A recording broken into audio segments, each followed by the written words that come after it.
And hello, everybody, and welcome to the Movie Pit Podcast. I am your host, Christian. This is, of course, the Movie Pit Podcast, where we talk about all of the latest big breaking movie news items to come out in the world of movies. We'll also talk about the movie trailers that came out this week, and we will talk about the movies that are out in theaters this weekend for all your viewing pleasures.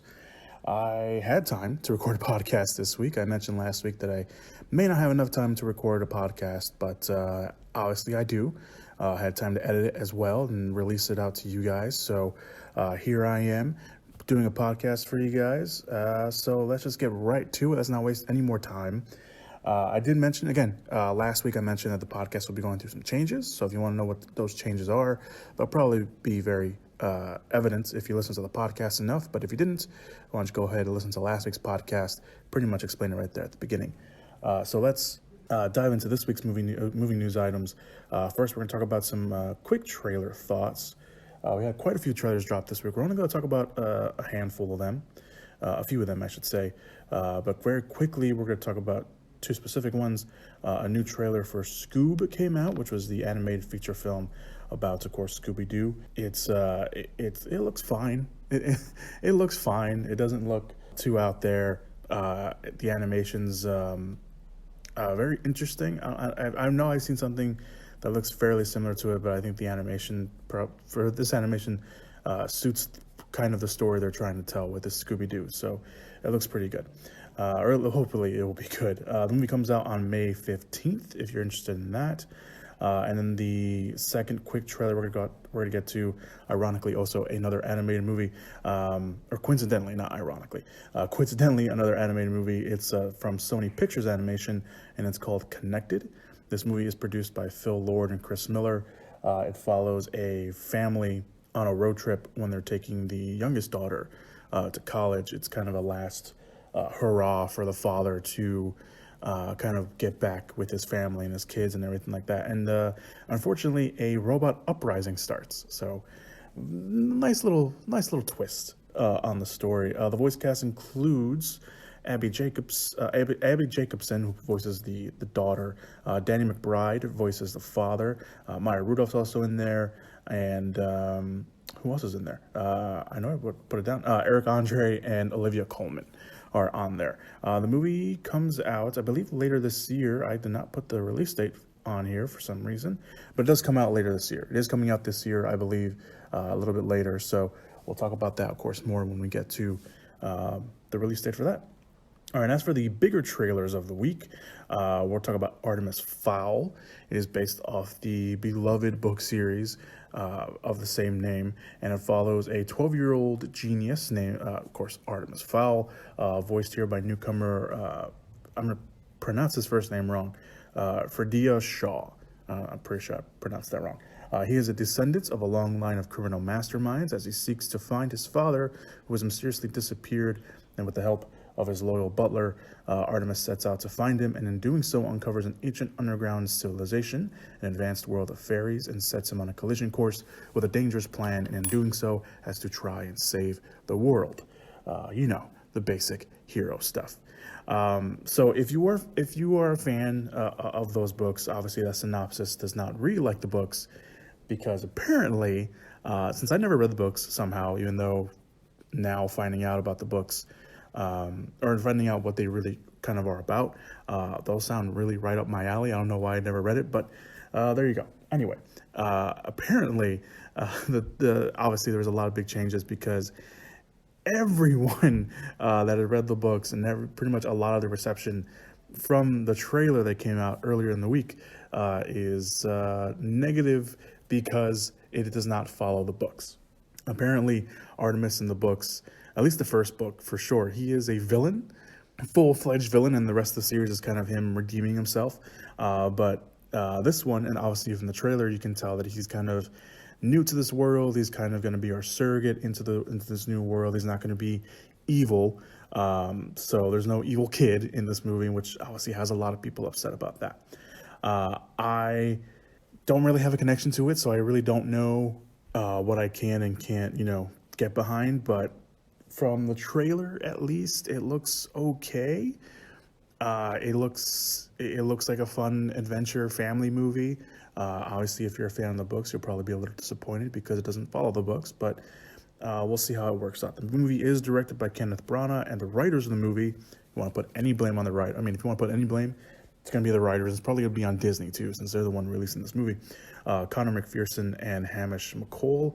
If you want to direct your hate towards someone, you can direct it toward them. And, of course, again, to Disney.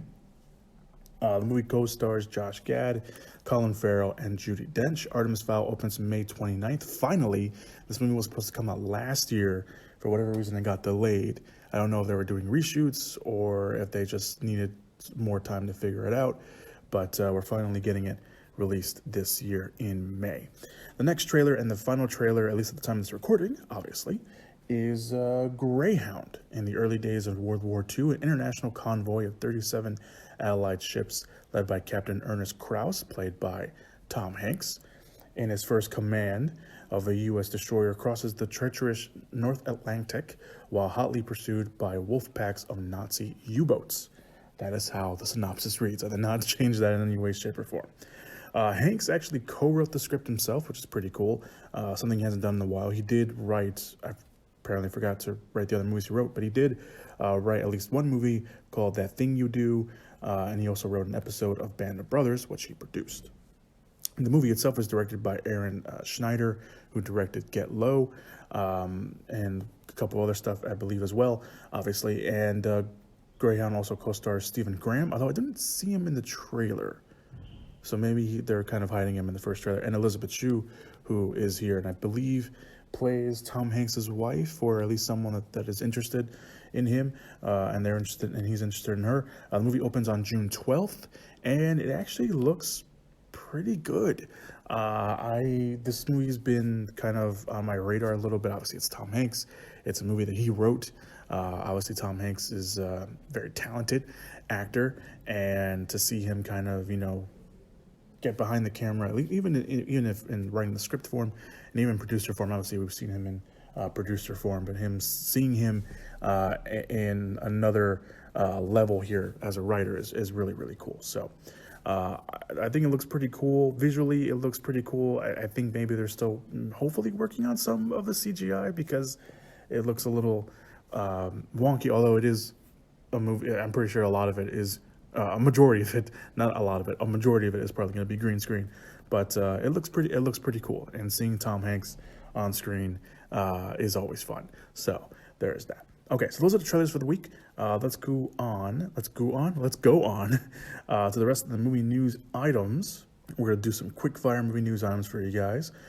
First quick fire movie news item is some ratings came out for some movies. The New Mutants rating came out this week, and despite all the rumors that it would be rated R, it is not. It has officially been rated PG-13. New Mutants finally comes out on April 3rd, unless something drastic happens and they take it off the release schedule again. Hopefully that will not be the case, but we're getting New Mutants this year. Let's see if that sticks. The other rating that came out this week is A Quiet Place Part 2. That also got a PG-13 rating. Really no surprise. But that movie comes out on April 20th. So we'll be talking a little bit more about that, obviously, in the weeks to come. The next quickfire movie news item is the long-awaited sequel to Hocus Pocus will be released on Disney+.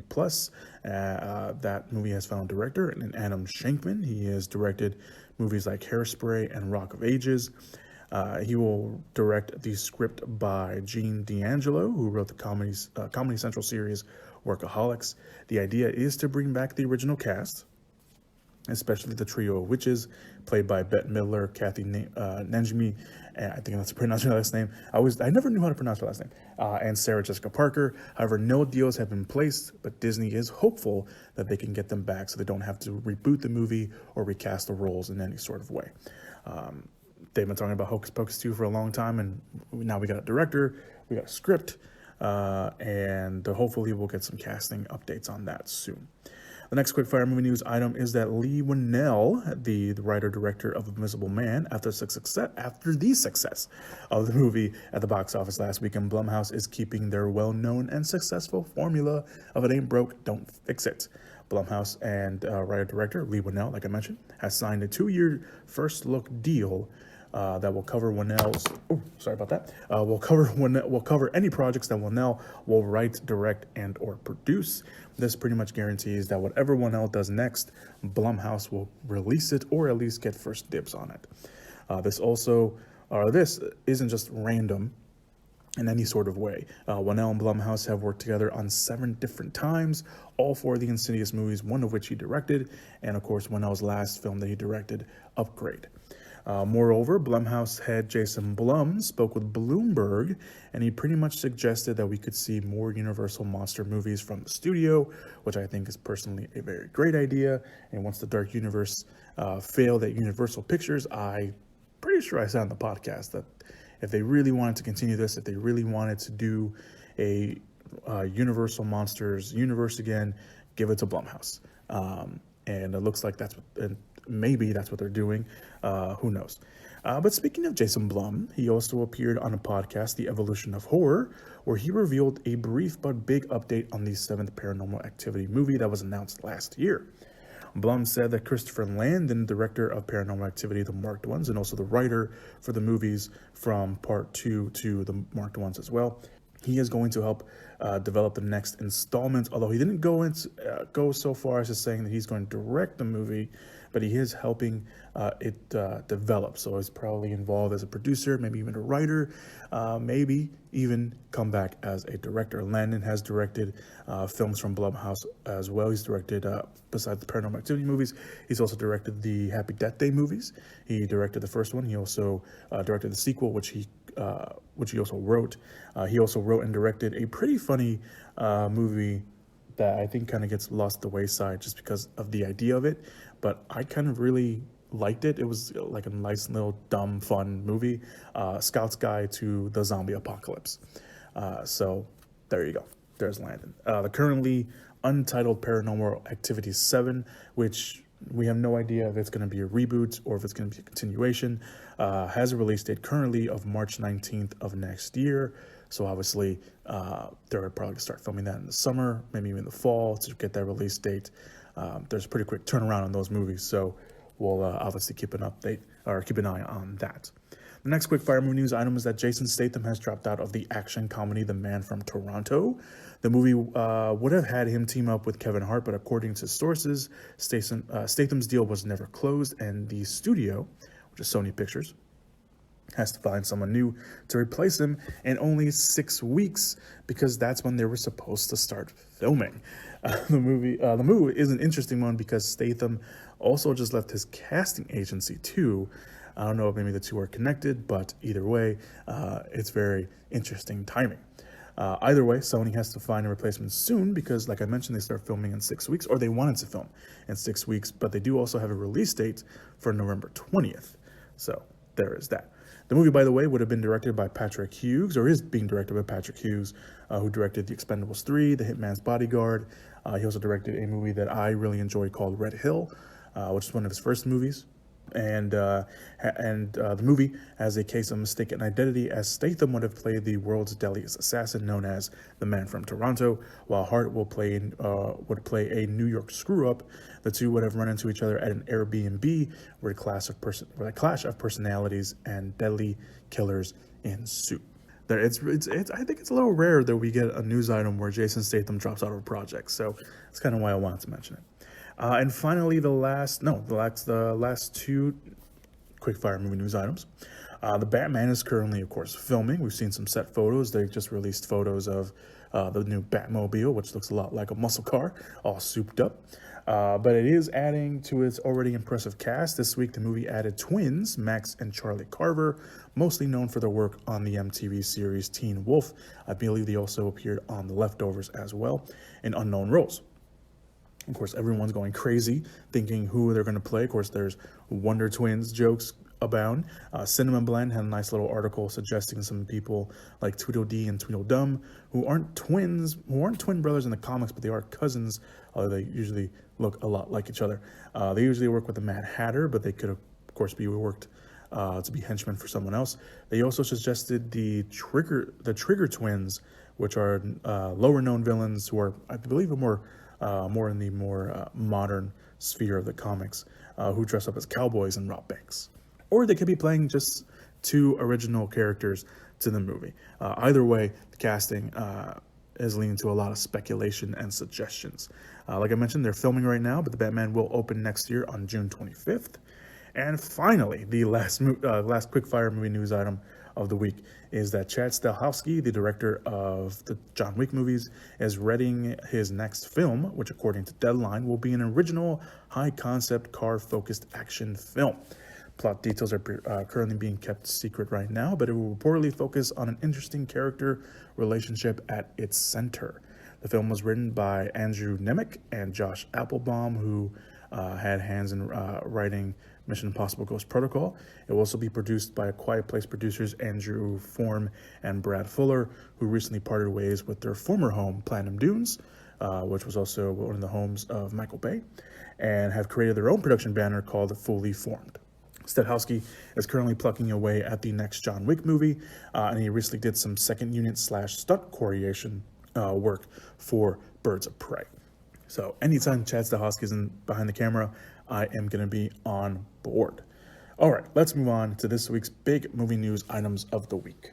All right, the first one is, in a huge move, the upcoming James Bond film, No Time to Die, has shifted its release date from April 10th to here in the States anyway, to November. It's coming out it was supposed to come out like a few weeks before. It was supposed to come out this month, I believe, over in international markets, especially over in the UK. The reason is due, of course, to the ever-growing threat of the coronavirus. This now makes the 25th James Bond film the first tentpole movie to drastically shift its global rollout because of the outbreak. Now, No Time to Die will have the advantage of the Thanksgiving holiday to punch up its already projected big numbers. Ironically, it will be released on November 25th, because it's the 25th Bond movie. However, instead of having the weekend pretty much to itself now, as it was supposed to in April, it will now go up against the other big tentpole movie coming out that weekend, Godzilla vs. Kong, which comes out also on November 20th. It will come out a couple days before. This is pretty big. This is a pretty big deal. There are parts of the world where there are not only travel bans, but even if you're in the country, public gatherings are prohibited. And if you remember, we reported, I think it was last week. Yeah, I think it was last week. Mission Impossible 7's filming in Venice, Italy, was postponed because of the outbreak, because they were not allowing people to gather in public. Now, with the delayed rollout of No Time to Die, a lot of countries have already canceled the publicity tours. Obviously, the move is also a better move for the film because Bond movies make a lot of money overseas too. It's unfortunate, but the delay of Mission Impossible and of No Time to Die, safety comes first. It has to be done. Safety comes first. You know, you have over 100 people sometimes working on a film set for Mission Impossible 7. And for publicity tours, you have pretty much, a lot of the cast there. You have the producers there. You have the writers there. You have the director there. Sometimes you even have the writers. I think I already said the writers. But you have a lot of people from the cast, and there's no reason to promote a movie, go to a country that has the virus, and then maybe contract it, and for what? Just so you can promote a movie where a lot of countries, I believe one country even shut down all of their movie theaters already. So it's unfortunate, and there was a report that came out afterwards saying that MGM could lose somewhere between $30 to $50 million with the move. But it needed to be done, obviously. It is a serious threat. It is a threat that, it's just one of those things that has to be done. And as much hype as there was for the movie, there's already been a bunch of commercial breaks I already seen a bunch of, commercials for the movie. Now they gotta, take those out and swap them and change all their marketing material now that says April to November. It's a pain in the ass for them, but they know at the end of the day, this needs to be done. It's a big move too. It's not like, if it was any other movie that got pushed back, it's like, okay, well, that's, it happens sometimes, but this is a James Bond movie. This is a movie that everyone was anticipating. This is a movie that everyone was finally hoping to get to see, and now we got to wait pretty much the rest of the year to go watch this.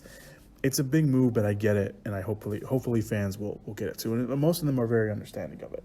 Also, No Time to Die is not the first thing that's been going around. South by Southwest, which is a film festival, it's going to be happening relatively soon. A lot of people have pulled out from that. There's a bunch of other stuff that people are pulling out of because of the virus. So it's gonna very heavily affect a lot of things, not just movie going. So it should be interesting to kind of see how that works out. Let's move on to the next movie news item. The Uncharted movie, the adaptation of the popular video game Uncharted, continues to move forward. Again, a lot of delays on that one. Ruben Fleischer, who directed the Zombieland movies, he also directed Venom, has officially signed on to direct. There was reports last month that he would step in, but now he's officially signed on to direct. Not only that, it looks like the movie is growing its cast, as Variety reports that Sophia Ali, she was in Grey's Anatomy. She was also in Blumhouse's Truth or Dare. Tati Gabrielle from Chilling Adventures of Sabrina on Netflix, and Antonio Banderas have joined the cast, although who they are playing is unknown at the moment. Speaking of unknown at the moment, plot details. Although Tom Holland, who is playing a young Nathan Drake, recently said the plot will pull from Uncharted 4: Thief's End, in which the player does do submissions as a young Nathan Drake. Mark Wahlberg set to co-star in the movie as Sully, Nathan's mentor. Uncharted has been in the works for a long time and has gone through numerous directors. 7? I think this is 8. I think Ruben Fleischer is officially the 8th director attached to this movie. And even some lead actors. Wahlberg at one point was going to play Nathan Drake until they realized, no, if we want to turn this into a franchise, probably should have someone younger. So let's hope this one sticks. Uncharted currently has a release date of March 5th, 2021. Let's see what happens. The next movie news item is the Fanning sisters. Dakota and Elle Fanning are reuniting on the big screen for an adaptation of Kristen Hanna's best-selling World War II novel from 2015, The Nightingale. No, not that Nightingale, not the Jennifer Kent-directed Nightingale. This is a completely different one, not that one. And they already put a release date on it as well. The book synopsis for The Nightingale, the book, not the movie, not the already existing movie, reads like so. 2 sisters separated by years and experiences, by ideals, passions, and circumstance, each embarking for their own dangerous path towards survival, love, and freedom in German-occupied, war-torn France. The story was inspired by, quote, the courageous women of the French resistance who helped down Allied airmen escape Nazi-occupied territory and hid Jewish children. The movie has had quite a history behind it. Originally, it was going to be directed by Michelle McLaurin, who directed a lot of TV for big shows like Breaking Bad, The Walking Dead, Game of Thrones, just to name a few. Was going to direct a movie basically making her feature film debut. However, she dropped out for unknown reasons, and then actress-director Melanie Laurent stepped in to direct, and if you need a face to the name, she was in Inglourious Basterds. She played Shoshana. The movie was originally going to come out in August of 2018. Obviously, that did not happen because it was then pushed back to January of 2019, and that didn't happen. So obviously, now it's coming out this year. It will be coming out on December 25th, putting it right in the lines then because it will be going up against a lot of movies. The Chris Pratt-led sci-fi action film The Tomorrow War, the long-gesturing sequel to The Croods, the Tom Hanks-led film News of the World, which is different from the movie we talked about earlier, the Ridley Scott-directed The Last Duel with Matt Damon, Adam Driver, Jodie Comer, and Ben Affleck, although it's getting a limited release on the 25th, but still. We're still counting that. Denis Villeneuve's new take on Dune, and Steven Spielberg's remake of West Side Story. They're probably trying to kind of catch the magic of Little Women, but Little Women obviously has a much more broader and bigger history than this.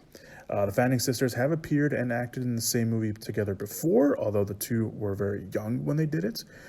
It was the movie called I Am Sam. They did lend their voices to the English dub of My Neighbor Totoro, although who knows if they were in the same booth at the same time.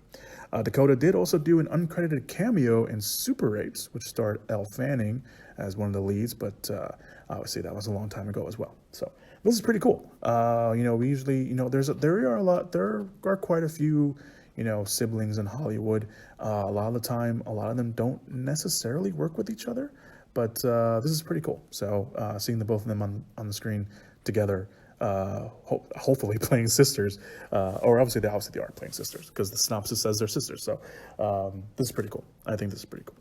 Bad Robot, the production company of J.J. Abrams, I know that kind of sends a shiver down some of you people's spines, will produce a supernatural revenge thriller western for Warner Brothers, titled The Pinkerton.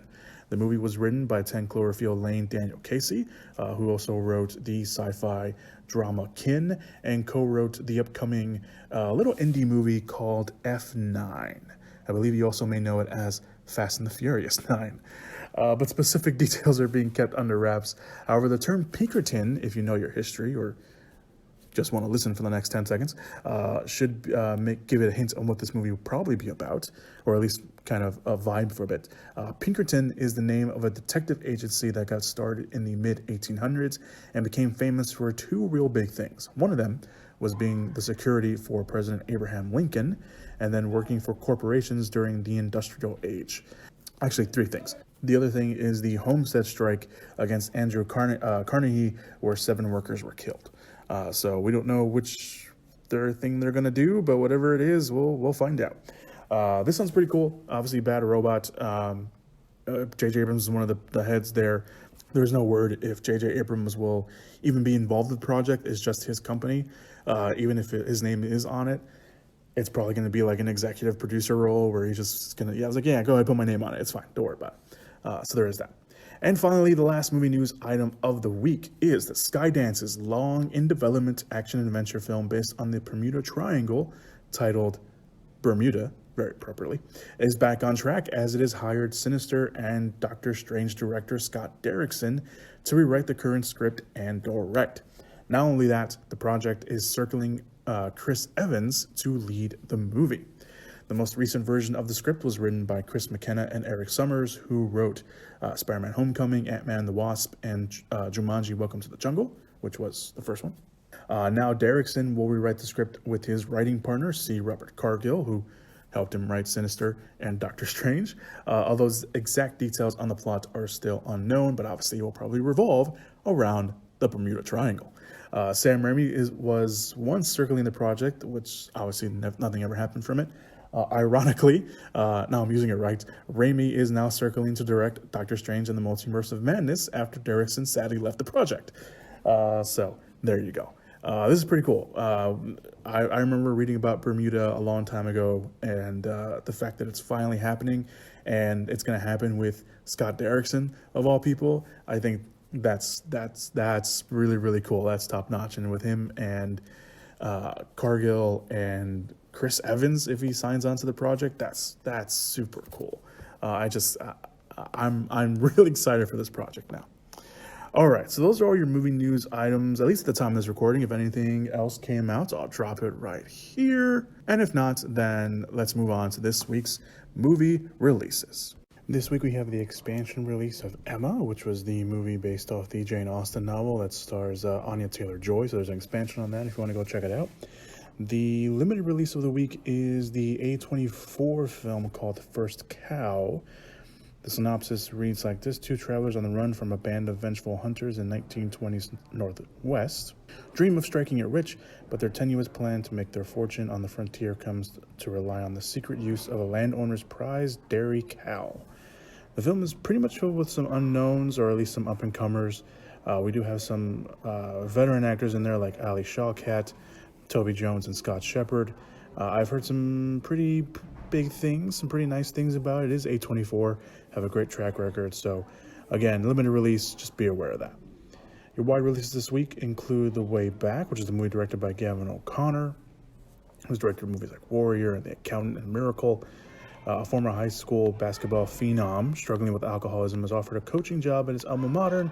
As the team starts to win, he may have a reason to confront his old demons, but will be enough to set him on the road to redemption. This is the movie with Ben Affleck. This is the movie that's been getting some pretty decent reviews. Everyone's saying it's pretty much your standard underdog, story, but it's executed well enough, which is a good thing. This movie is also probably pretty cathartic for Ben Affleck. The press tour has pretty much been revolving around how this movie mirrors a lot of his own life. So hopefully, people go out and go watch this and give Ben Affleck a shot. Ben Affleck's been the butt of a lot of jokes, but he's feeling better. Obviously, he's a lot more healthier now, and that honestly is the more important part of all of this. And finally, the last wide release this week is Onward. That is a new animated film from Disney.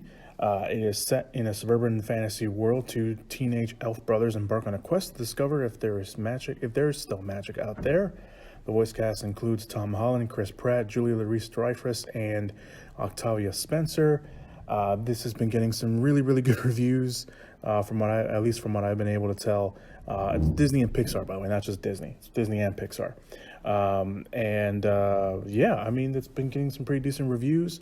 The movie has a very interesting concept. Concept-wise, I actually really like it, so hopefully, execution-wise, the movie delivers on that as well. So once again, I don't really have too much to say about the movies this week. They're pretty standard stuff. They're pretty straightforward in their own marketing material. So there's that. All right. So once again, your movies, your wide release is Onward and The Way Back, and your limited release this week is First Cow, with an expansion release for Emma. And that's it, guys. That's the podcast this week. Thank you so much for listening to the podcast. I really very much appreciate it. Obviously, everything you need link-wise is down below in the description/show notes area. Personal Twitter and Instagram, the Twitter for the podcast, the WordPress account where I'm doing a lot more stuff over there. Easing in, especially now that I'm going through a computer change, so there is that. The YouTube, Apple Podcasts link, Stitcher, wherever you prefer to listen to. For whatever reason, the Stitcher upload didn't go last week, so I'm trying to figure that out, what's going on.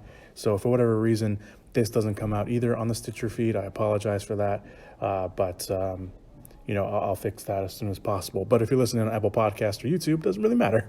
But if you do prefer Stitcher to listen to your podcast, I am trying to fix that. All right, guys. So thank you guys so much for listening to the podcast once again. I very much appreciate it. Hopefully I can get a podcast done next week as well.